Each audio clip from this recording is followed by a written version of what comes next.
स्वामी विवेकानंद में वह सभी गुण समाहित थे जो उन्हें महान से महानतम बनाते हुए उन्हें नरेंद्र से स्वामी विवेकानंद के रूप में अभिनंदित कर सके। स्वामी विवेकानंद का वास्तविक नाम नरेंद्र नाथ दत्त था। 12 जनवरी सन 1863 को उनका जन्म कलकत्ता के सभ्य और सुसंस्कृत क्षत्रिय परिवार में हुआ। उनके पितामह बहुत अधिक धनाढ्य व्यक्ति थे, किंतु सांसारिक वस्तुओं से मोह त्याग कर वह 25 वर्ष की आयु में ही सन्यासी हो गए। नरेंद्र नाथ के पिता कलकत्ता के प्रसिद्ध वकील थे। इस व्यवसाय में उन्हें सुबह से शाम तक अत्यधिक व्यस्त रहना पड़ता था।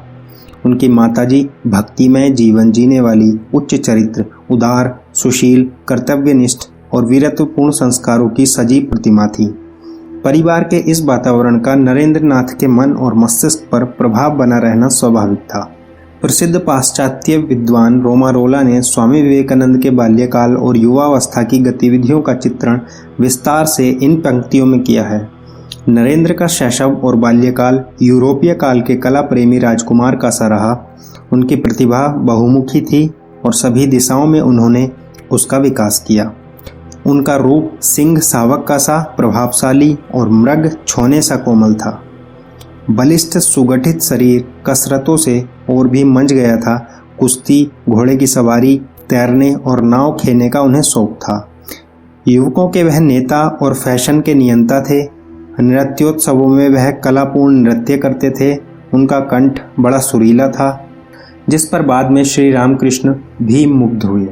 उन्होंने 4-5 वर्ष तक हिंदू और मुसलमान संगीताचार्यों के साथ गायन और संगीत का अभ्यास किया था।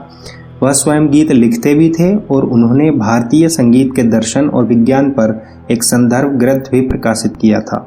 संगीत उनके लिए सदैव उस मंदिर का द्वार था जिससे होकर ही परम तत्व की ओर बढ़ा जा सकता है।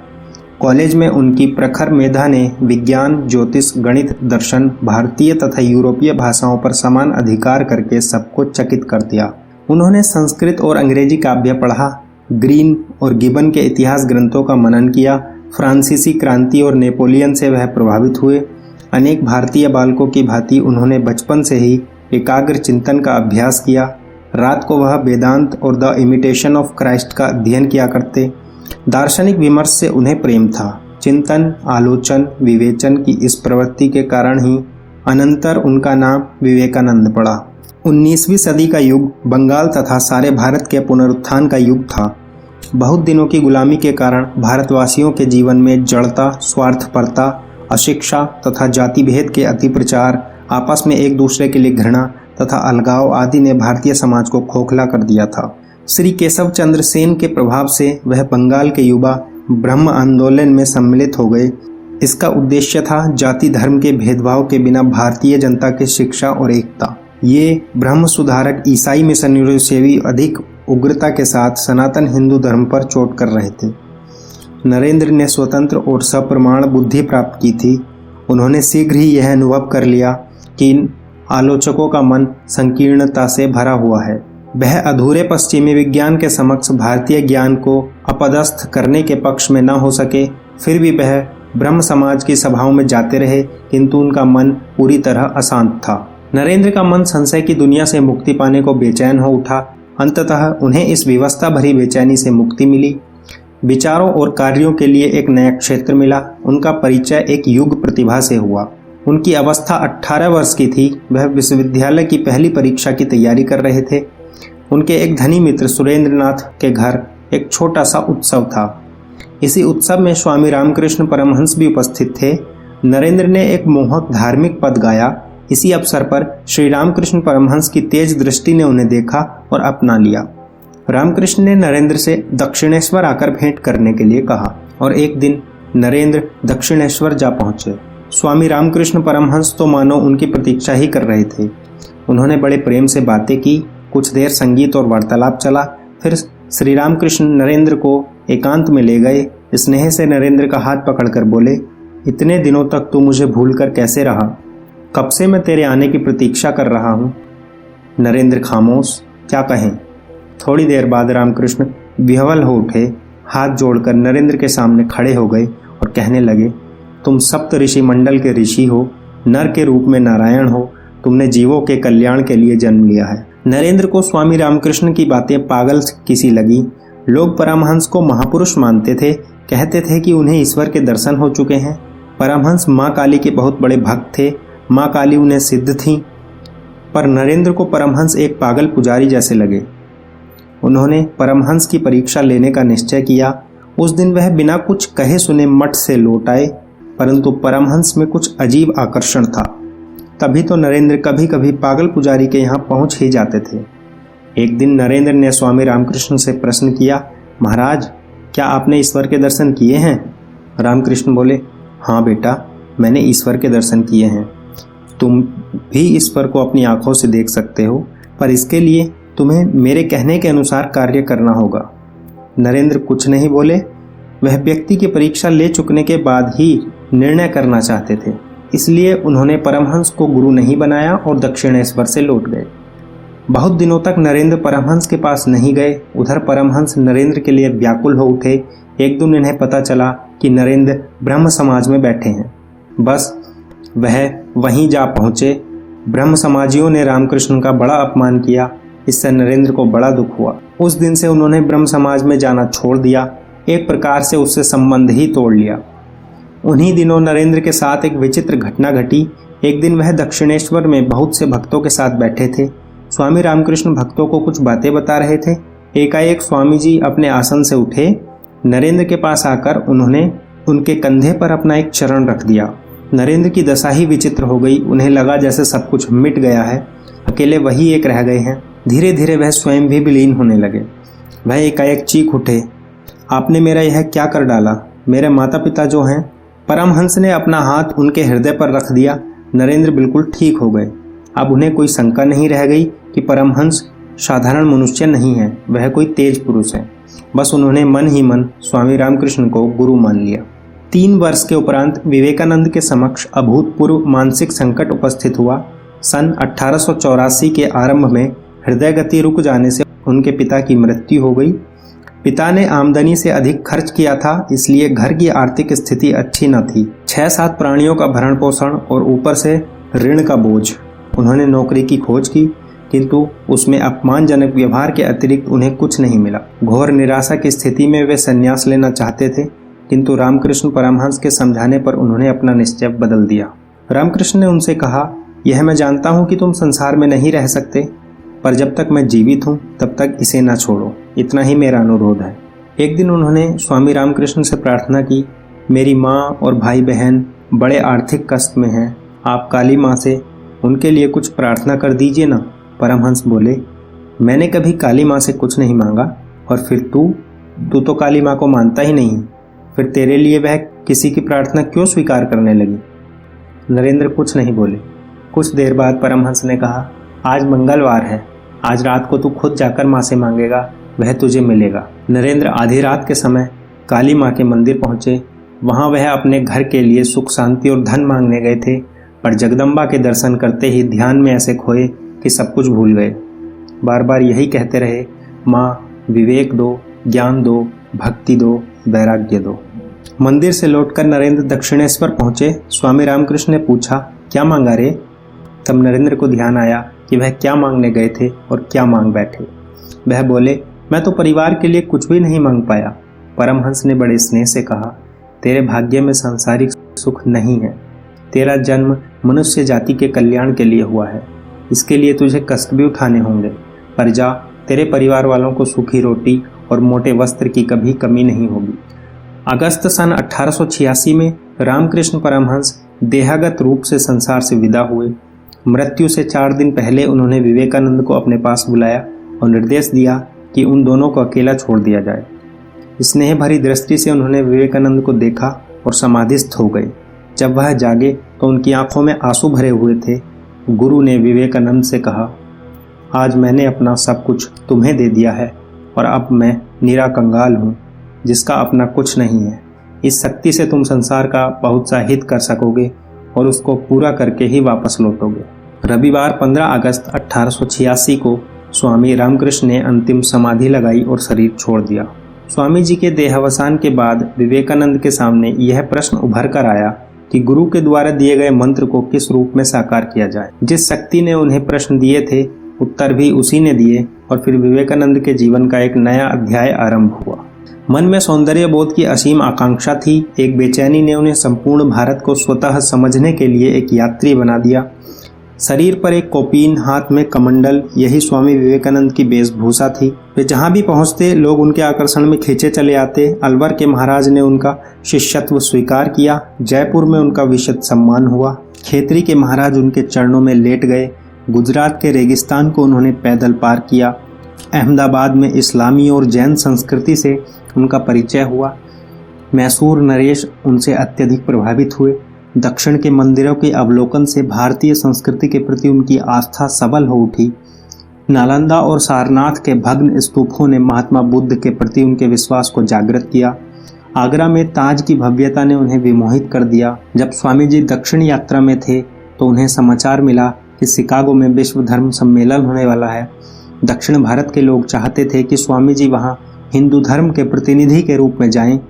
उन लोगों ने पर्याप्त धन भी एकत्र किया, पर स्वामी जी ने उसे स्वीकार नहीं किया और कहा कि जाना होगा तो सारी व्यवस्था अपने आप हो जाएंगी, आप चिंता न करें। अमेरिका जाने से पूर्व स्वामी जी कन्याकुमारी गए। वह बहुत भूखे और थके हुए थे। उनके पास इतने पैसे भी नहीं थे कि किनारे से चट्टान तक जाने के लिए एक नाव में बैठ सकें। साहस बटोर कर उन्होंने गहरे सागर में छलांग लगा दी। भूखा शरीर, शार्क मछलियाँ और सागर का गहरा जल उनके मार्ग की बाधा न बन सके। उन्होंने तैरकर मार्ग पूरा किया और चट्टान पर पहुंचकर गहन साधना में लीन हो गए। यहाँ विवेकानंद पूर्ण बोध की अवस्था में पहुंच गए। कन्याकुमारी में बैठकर ही इन्होंने अपने भावी कार्यक्रम की रूपरेखा बनाई।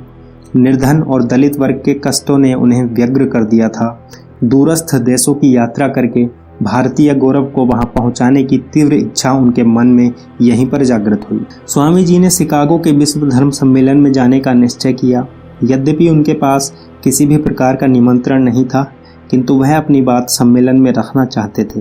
अपने गुरु श्री रामकृष्ण परमहंस की पत्नी से आशीष प्राप्त कर हजारों निर्धन व बेसहारा व्यक्तियों, मित्रों और शुभचिंतकों के अमिट प्यार को लेकर भारत की सांस्कृतिक विजय की घोषणा करने के लिए उन्होंने 31 मई 1893 को बंबई से प्रस्थान किया। अनेक बाधाओं को पार करते हुए स्वामी जी शिकागो पहुंचे, किंतु उनकी कठिनाइयों का अंत नहीं हुआ था। सबसे बड़ी कठिनाई तो तब सामने आई जब उन्हें यह बताया गया कि धर्म सम्मेलन सितंबर में होगा। उनकी चिंता का कारण एक और भी था। धर्म सम्मेलन में बिना परिचय पत्र के कोई भाग नहीं ले सकता था। स्वामी जी को तो कोई जानता भी नहीं था, फिर परिचय पत्र कैसे मिले। बोस्टन की यात्रा करते समय उनका परिचय एक वृद्ध महिला से हुआ। उसने प्रभावित होकर स्वामी जी को अपना अतिथि बनाया। उसी के प्रयास से स्वामी जी को धर्म सम्मेलन का परिचय प्राप्त हुआ। शिकागो सम्मेलन के पहले दिन उन्हें सबसे अंत में बोलने का अवसर दिया गया। सबसे अंत में उन्हें इस कारण रखा गया था कि जनता के लिए वह कोई विशेष आकर्षण नहीं थे। उन्हें केवल 5 मिनट का समय दिया गया था जिसमें उन्हें अपने विचार रखने थे। स्वामी जी ने अपना भाषण आरंभ किया। उन्होंने कहा, अमेरिका के मेरे भाइयों और बहनों, उनके पहले वाक्य ने ही लोगों का मन जीत लिया। उनसे पहले 5 प्रतिनिधि बोल चुके थे। किसी ने भी लोगों को प्यार से भाई बहन नहीं कहा था। स्वामी जी की वाणी ने जैसे जादू कर दिया। लोग मंत्रमुग्ध होकर उन्हें सुनते रहे। कई घंटे बीत गए और श्रोता रस के सागर में डूबे रहे। 17 दिन तक चलने वाले इस विश्व धर्म सम्मेलन में स्वामी जी ने 10-12 बार अपने विचार प्रकट किए। अखंड आस्था से प्रत्येक बार नए तर्क देकर उन्होंने विश्व धर्म की अपनी उस कल्पना का निरूपण किया जो देश काल से परे है। उन्होंने बर्बरों की अंधी अनुरक्ति से लेकर आधुनिक विज्ञान की विशालतम सृजनात्मक स्थापनाओं तक समस्त मानव जाति के आस्था जगत को एकाकार कर दिया।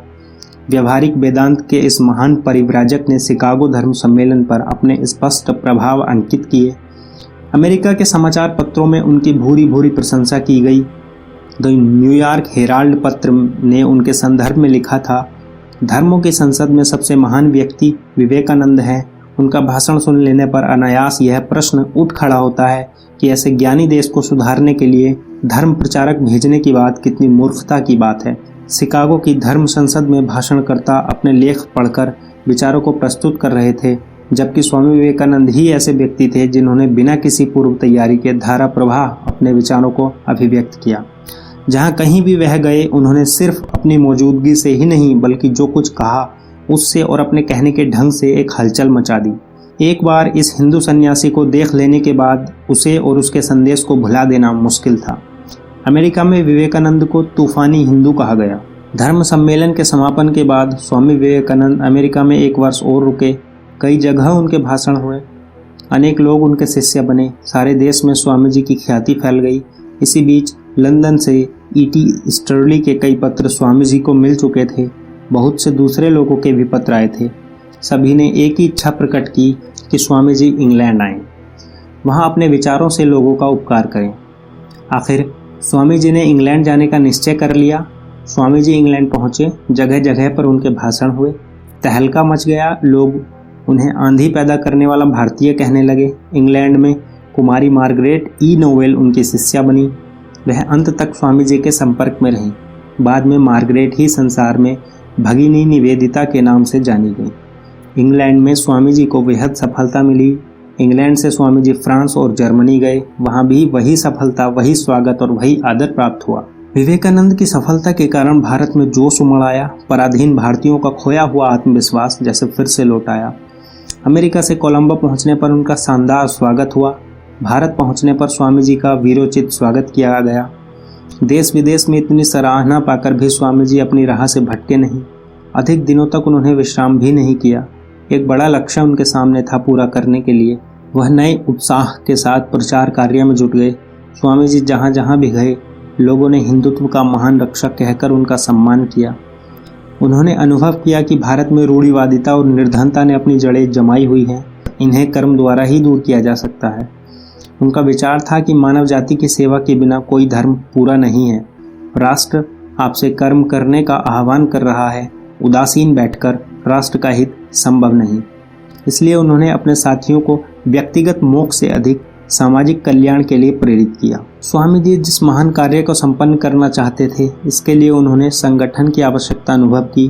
परिणामतः उन्होंने 1 मई 1897 को रामकृष्ण मिशन की स्थापना की। इस संगठन का उद्देश्य जनता और देश की सेवा निर्धारित किया गया। आज भी इस संस्था के सेवा धर्म में कोई प्रश्न चिन्ह नहीं लग सका है। देश की हर प्रकार की कठिनाइयों में, महामारी, बाढ़ और भूचाल में भारत के कोने कोने से रामकृष्ण मिशन के अनुयायी वहां भी आ पहुंचते हैं और एकांत भाव से दीन दुखियों की सेवा करते हैं। देश के कोने कोने में स्थित अस्पतालों, स्कूलों और आश्रमों की एकनिष्ठ सेवा गुरु रामकृष्ण तथा शिष्य विवेकानंद के पवित्र नामों का स्मरण कराती है। रामकृष्ण मिशन की स्थापना के लगभग 2 वर्ष बाद स्वामी विवेकानंद पुनः विदेश यात्रा पर गए। उन्होंने वहां की रामकृष्ण की संस्थाओं की शाखाओं का निरीक्षण किया। अमेरिका के अतिरिक्त इस बार उन्होंने इंग्लैंड, फ्रांस, ऑस्ट्रिया, बल्कान राज्य, ग्रीस तथा मिस्र का भी भ्रमण किया। अपनी इस यात्रा से स्वामी जी 1 दिसंबर 1900 को भारत लौटे। कठिन परिश्रम और विश्राम की कमी के कारण स्वामी जी का शरीर निरंतर क्षीण होता जा रहा था। जीवन के अंतिम 2 वर्षों में उनका अधिकांश समय कलकत्ता के बेलूड़ मठ में व्यतीत हुआ। शुक्रवार 4 जुलाई 1902 को वो अत्यंत प्रसन्न और प्रफुल्ल थे। ब्रह्म मुहूर्त में वे उठे, पूजा घर में गए, एकांत में 11 बजे तक ध्यान किया। रुचिपूर्वक शिष्यों के साथ बैठकर भोजन किया। उत्साह के साथ उनसे बात कर रहे थे। उन्होंने कहा, मेरी यात्रा आरंभ हो चुकी है। उनके महाप्रयाण के अंतिम क्षणों का चित्रण रोमारोला ने इस प्रकार किया है। 7 बजे मठ में आरती के लिए घंटी बजी। वह अपने कमरे में चले गए और गंगा की ओर देखने लगे। फिर उन्होंने उस छात्र को जो उनके साथ था बाहर भेज दिया। कहा कि मेरे ध्यान में विघ्न नहीं होना चाहिए। 45 मिनट बाद उन्होंने उसे बुलाया। सब खिड़कियां खुलवा दी। भूमि पर चुपचाप बाईं कर लेटे रहे और ऐसे ही निश्चल लेटे रहे। वह ध्यानमग्न प्रतीत होते थे। घंटे पहर बाद उन्होंने करवट ली, गहरा निश्वास छोड़ा। कुछ एक क्षण तक मौन छाया रही। पुतलियां पलकों के मध्य में स्थिर हो गई और एक और गहरा निश्वास और फिर चिर मौन छा गया। केवल 39 वर्ष की उम्र में स्वामी विवेकानंद परलोकवासी हो गए, पर वह जो काम कर गए हैं वह एक महान कर्मयोगी के लिए ही संभव था।